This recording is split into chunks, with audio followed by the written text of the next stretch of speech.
Good morning, my dear students. So, I welcome you all in today's session of SS, where we are going to see the chapter number 3, that is Cultural Heritage of India, Sculpture and Architecture. So, let's see the introduction of the chapter. India is world famous for its rich cultural heritage. India, जो कि world famous है rich cultural heritage के लिए, the art of sculpture and architecture has brought a unique identity to India.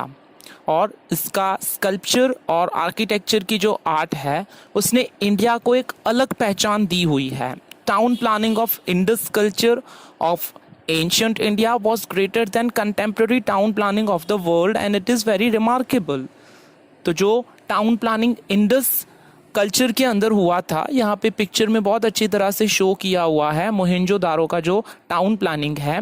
और ये माना जाता है कि जो एंशियंट इंडिया यानी कि पुराने समय का जो टाउन प्लानिंग होता था, जहाँ पे कोई भी आर्किटेक्चर या इंजीनियर नहीं होता था, उसके कंपैरिजन में आज का जो टाउन प्लानिंग होता है तो पुराने समय को अच्छा बताया हुआ है. और ये रिमार्केबल होता था, यानी कि वर्ल्ड में बहुत ही फेमस होता था. Sculpture means to carve the feelings on stone, wood और on metal with hammer and chisel. तो स्कल्पचर का ये मीनिंग होता है कि फीलिंग्स को बताना. किसकी फीलिंग्स को बताना? तो पर्टिकुलर जो भी स्कल्पचर है, शिल्पी है, वो एक बड़े से स्टोन के पीस के ऊपर या वुडन पीस के ऊपर, मेटल के पीस के ऊपर हैमर यानी हथौड़ी और चिसल से उसकी फीलिंग्स को कार्व करता है, तो उसे हम बोलते हैं स्कल्पचर. चलिए देखते हैं क्या है मीनिंग स्कल्पचर का. The art of shaping figures और designs with facial expression in round और इन रिलीफ प्रोफेशनली परफॉर्म्ड. एक ऐसी आर्ट जिसके अंदर फिगर्स और डिजाइन को फेशियल एक्सप्रेशंस के साथ में बताया जाता है. और ये बताना कोई सिंपल बात नहीं है, इसे प्रोफेशनली बताया जाता है कि अगर पुराने समय की कोई भी आइडल हो, मूर्ति हो, उसे खड़ा रखा जाए रियल के साथ में, तो डिफरेंस करना बहुत ही एक मुश्किल चीज़ होती थी, क्योंकि इस तरह से शिल्पी उस मूर्ति को, उस पत्थर को तराशता था जिससे उसकी रियल लाइफ लाइक स्ट्रक्चर लगती थी. और वो भी किससे? तो चिसल एंड द हैमर. इसे हम कहते हैं स्कल्पचर. और जो पर्सन ये काम करता था उसे स्कल्प्टर कहा जाता है, जैसे शिल्पी हम बोलते हैं हिंदी के अंदर. Now let's see what is architecture. Simple meaning of architecture means art of construction. Architecture का सिंपल मीनिंग होता है ऐसी कला जिससे हम कंस्ट्रक्शन करते हैं. The word vastu is used for architecture in Sanskrit language. तो जो वर्ड वास्तु है संस्कृत में, उसे आर्किटेक्चर के लिए यूज किया जाता है. And it is very much renowned, और ये बहुत ही रेनाउड यानी कि नामी है.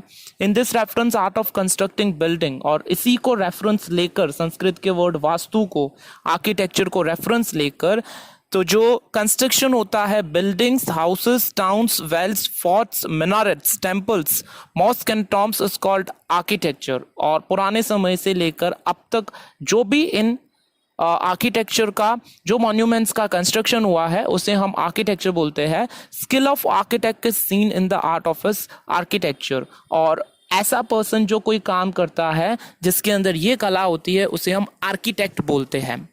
हालांकि पुराने समय में कोई एक इंस्टीट्यूशन नहीं होती थी जो आर्किटेक्चर के कोर्स करवाती थी, पर ये एक ऐसी एबिलिटी होती थी किसी पर्सन के अंदर जिन्हें आर्किटेक्ट ही बोला जाता था. और आर्किटेक्ट जब वो अपना आर्किटेक्चर किसी पर्टिकुलर बिल्डिंग का, टॉम्स, मॉस्क एक्सेट्रा को डिज़ाइन करके उसे कंस्ट्रक्शन करवाता था, तो उसकी स्किल्स का अंदाज़ा लग जाता था कि वो कितना टैलेंटेड है. Now let's see ancient Indian town planning. India has acquired expertise in the field of town planning. India को बहुत ही अच्छी महारत हासिल है टाउन प्लानिंग के लिए. Many such towns have been found during archaeological excavation work. तो जब आर्कियोलॉजिकल साइट्स को, यानी कि खुदाई करने के बाद में ज़मीन के नीचे से हमें जो अवशेष मिलते हैं, यानी कि रिमेन्स मिलते हैं, तो उससे पता चलता है कि ये कितने अच्छे हुआ करते थे. The towns were divided into 3 sections. Towns को 3 सेक्शन में डिवाइड किया जाता था. Number 1 is fort of the rulers, that is Citadel. जो रूलर्स होते थे उनका एक फोर्ट बनाया जाता था. पर्टिकुलर फॉर एग्जाम्पल हम बात कर रहे हैं अगर अशोका के पीरियड की, तो अशोका वॉज द रूलर, उसका एक अलग से फोर्ट, पैलेस बनाया जाता था. Next one is houses of administrative officers situated on the upper part of the town. तो उसके थोड़ा ऊपर टाउन के जो एडमिनिस्ट्रेटिव यानी कि ऑफिस रिलेटेड या टैक्स रिलेटेड, मनी रिलेटेड, या जो भी एग्रीकल्चर इंडस्ट्री पुराने समय में जो भी थोड़ा बहुत होता था, उनकी जो देखभाल करते थे उन लोगों के लिए थोड़ा ऊपर उनके रहने की प्लेसेस बनाई जाती थी। और थर्ड वन है residences of common people situated on the lower part of the town. तो टाउन के नीचे वाले पार्ट पे जो कॉमन पीपल, आम लोग होते हैं, उनके घर बनाए जाते थे। Forts for rulers were constructed on the upper part of the town. इसके 3 कैरेक्टरिस्टिक्स यहाँ पे निकल के सामने आ रहे हैं कि जो फोर्ट्स यानी कि किले बोले जाते हैं, उन्हें अपर पार्ट ऑफ द टाउन यानी कि ऊपर वाले हिस्से पे बनाया जाता था। अपर part of the town is safe and protected with houses having 2 to 5 rooms. Upper part of the जो होता था टाउन का, वो बहुत ही प्रोटेक्टेड होता था और वहीं पे ही किंग का रेसिडेंस रहने की जगह होती थी, क्योंकि ये आसपास में बड़े बड़े हाउसेस से घिरा हुआ होता था, यानी कि प्रोटेक्टेड होता था, जिनके अंदर 2 से 5 रूम तक की जगह होती थी। And houses on the lower part of the town are mainly constructed with handmade bricks. तो जो आम लोगों के लिए टाउन के नीचे वाले हिस्से में घर बनाए जाते थे, वो जनरली उन ब्रिक्स से बनाए जाते थे जो हैंडमेड होती थी, जो कि क्ले से बनी हुई होती थी। People of Indus valley civilization has developed many more beautiful and systematic towns than many other civilizations of the world.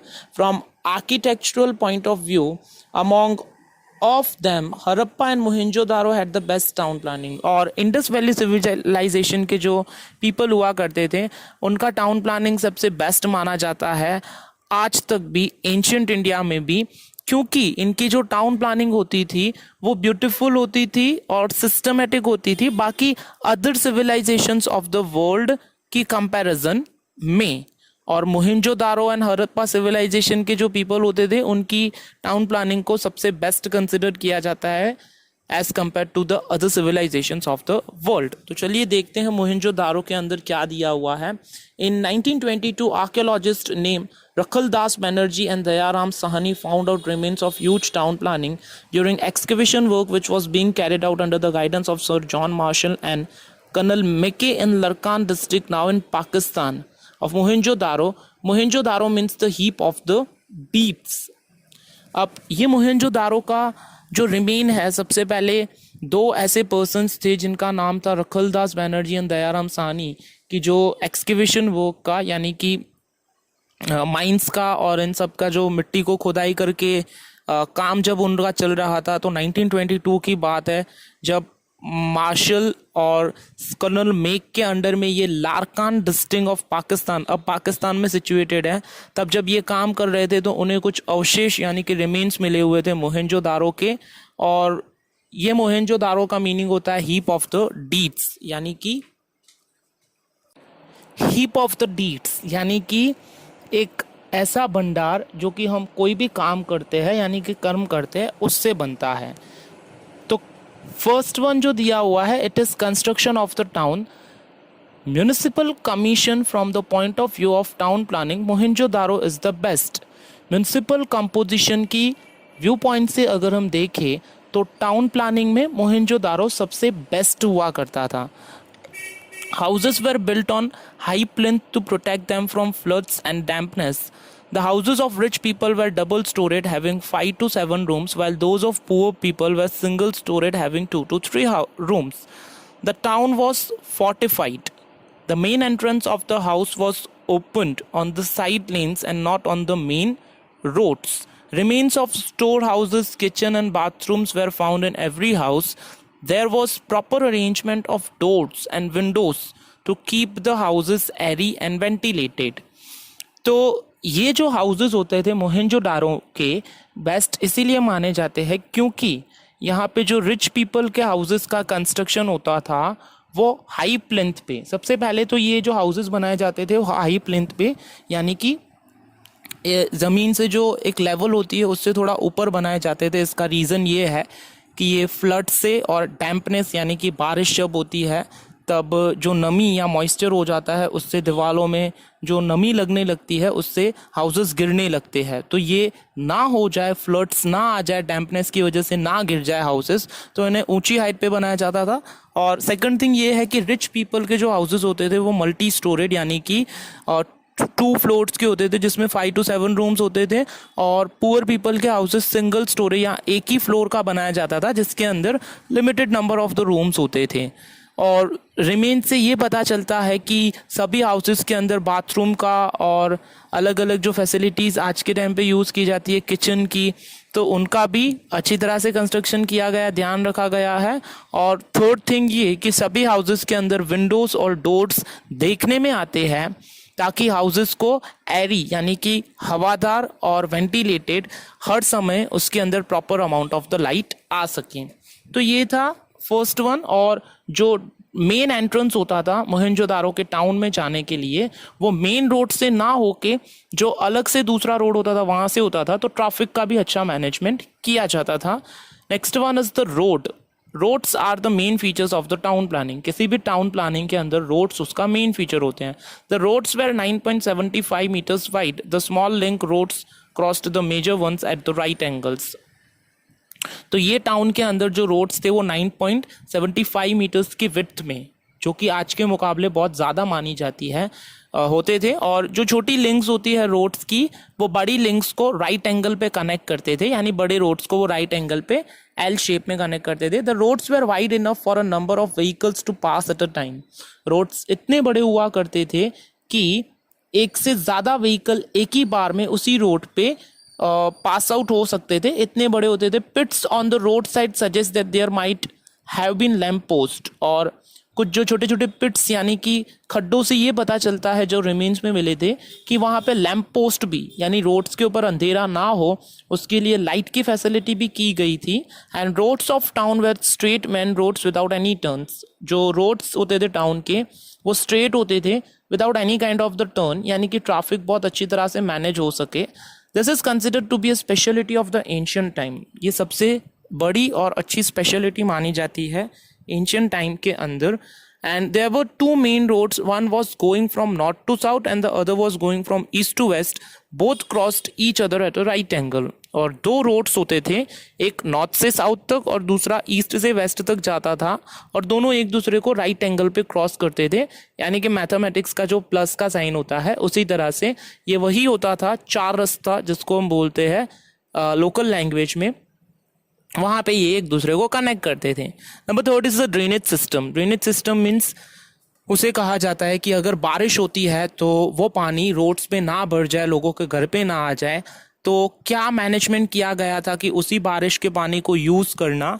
तो देखते हैं, drainage system is a unique feature of the town planning. ये भी एक अलग फीचर होता है। वैसे कोई भी फीचर ये नहीं बोला जा सकता कि मिसिंग हो तो टाउन प्लानिंग हो सकती है, सभी फीचर्स का इक्वल इंपॉर्टेंस है। वैसे ही ड्रेनेज सिस्टम का है। Such a drainage system was found nowhere except the island of Crete in the Mediterranean C.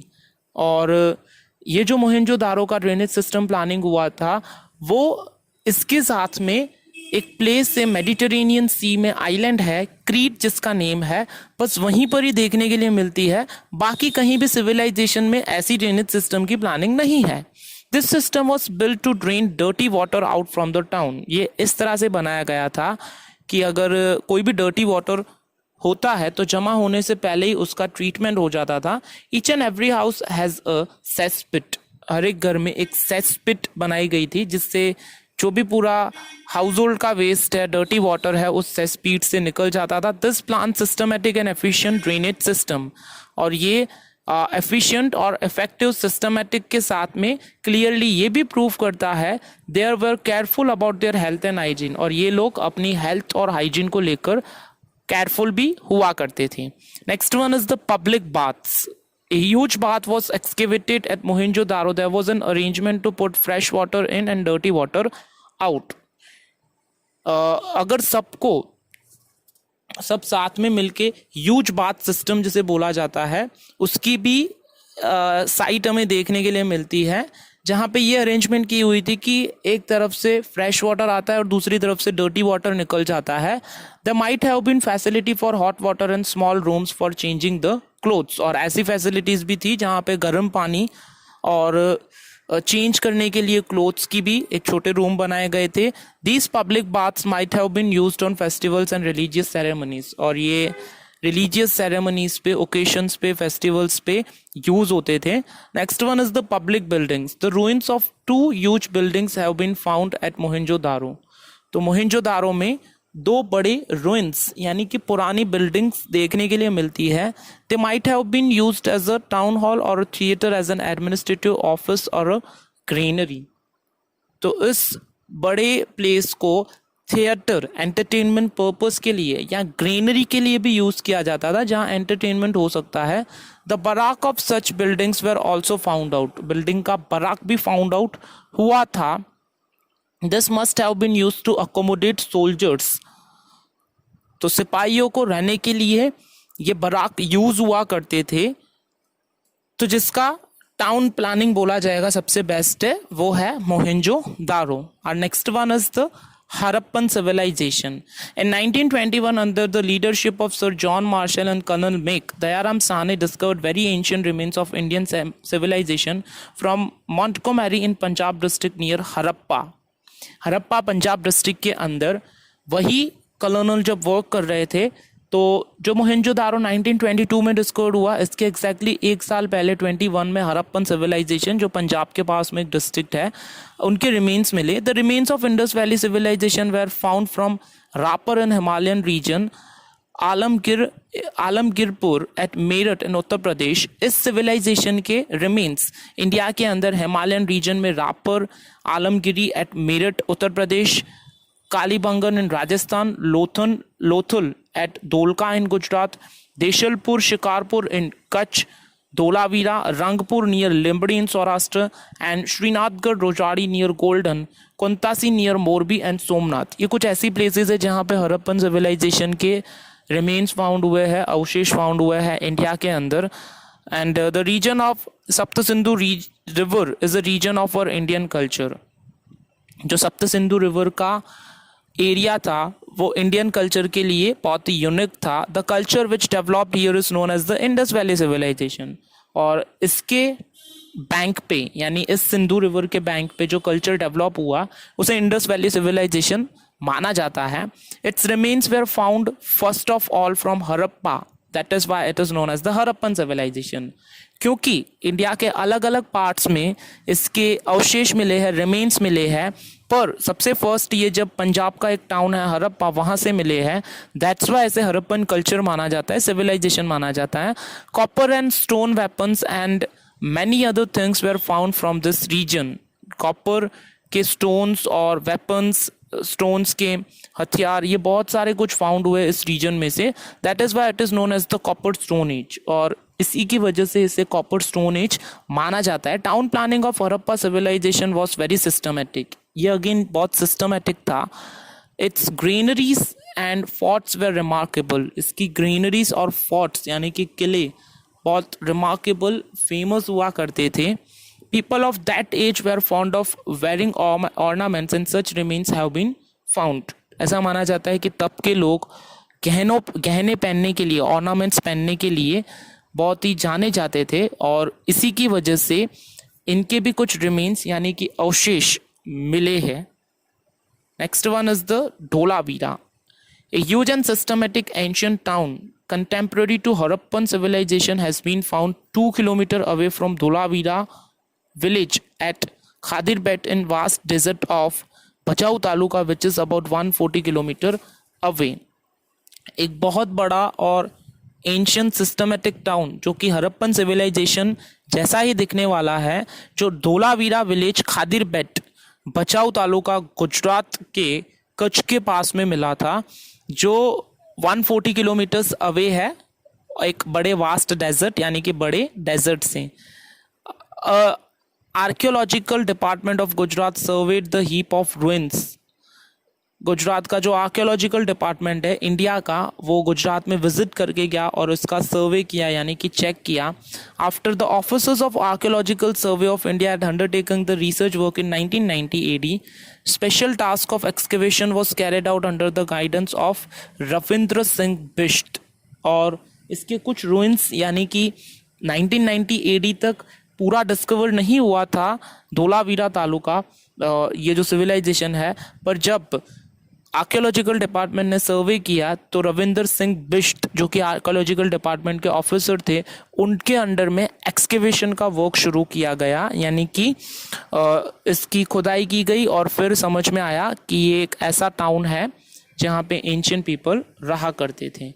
And remains of Dholavira places palaces and main walls of town were painted with white colour. और ये समझ में आता है कि इसके जो remains थे उसमें से पता चला कि वॉल्स और घर के अंदर के जो कुछ स्ट्रक्चर्स होते थे उन्हें वाइट कलर से पेंट किया गया था। Such fortified buildings walls encircling town suggest strong security. और ऐसी दीवारें बनाई हुई थी कि ये समझ में आता है देख के इन रिमेन्स को कि बहुत ही प्रोटेक्शन और सिक्योरिटी के पर्पज से ये बिल्डिंग को बनाया गया था। This wall is made up of clay, stone and bricks. Portable water was available here as well as a proper system of water purification was set up here which is not available to all even in modern age. Portable यानी कि पीने के पानी की जो facility Dholavira के अंदर की गई थी वो बहुत ही रिमार्केबल थी, यानी कि जिसका बहुत नाम है। आज मॉडर्न एज में, अभी के समय में जब पानी की फैसिलिटी सबके पास में प्रॉपर नहीं होती है, उसके मुकाबले पहले एंशियंट इंडिया में धोलावीरा में ये देखने के लिए मिलता है कि ईच एंड एवरी पर्सन जो इस टाउन में रहता था उससे proper amount of the portable यानी कि पीने का पानी मिलता था और बाकी सब पर्पसेस के लिए यूज़ करने के लिए। तो इससे ये क्लियर होता है कि आर्किटेक्चरल स्ट्रक्चर जो एंशियंट इंडिया के होते थे as compare to today were very systematic and they were planning to today's engineers and architectures with a very systematic point of the view.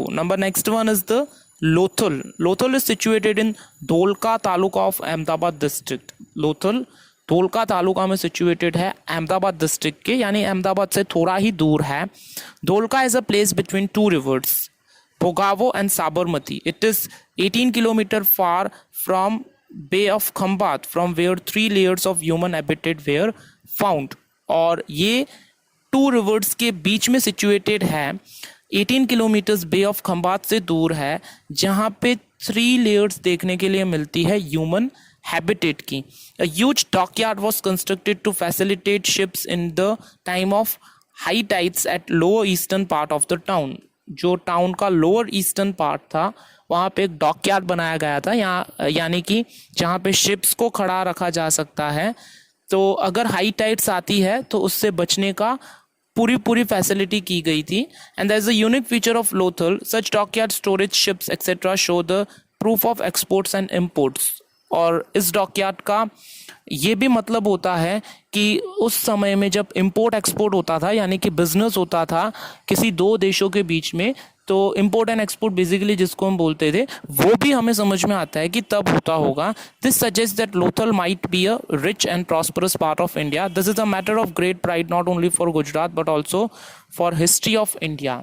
और इससे ये समझ में आता है कि लोथल के people as compare to the other civilization people rich हुआ करते थे, क्योंकि वो एक्सपोर्ट करते थे, इंपोर्ट करते थे मटेरियल्स को, उनके पास ये अथॉरिटी होती थी.